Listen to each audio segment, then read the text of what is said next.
Hello and welcome back to our channel. So today in this video we are going to discuss about how to find someone on Grindr. So without wasting much of our time, let's get straight into the video.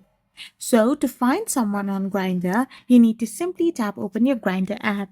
So once you open it, you can use the grid to browse profiles by their location or utilize the explore feature to search in a specific area. So you can find the user in the specific area. If you're going to go in like different kind of areas with the help of this map icon, you can simply tap on view profiles. Once you do this, you can find people from that particular place.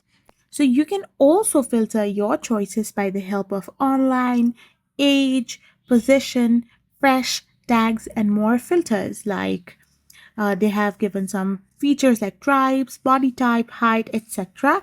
So you can use these features to find your type on Grindr. So this is how you can find someone on the Grindr app. I hope you found the video helpful. So don't forget to hit that subscribe button and do give us a thumbs up. We will be back again with more informative videos. Thank you for watching.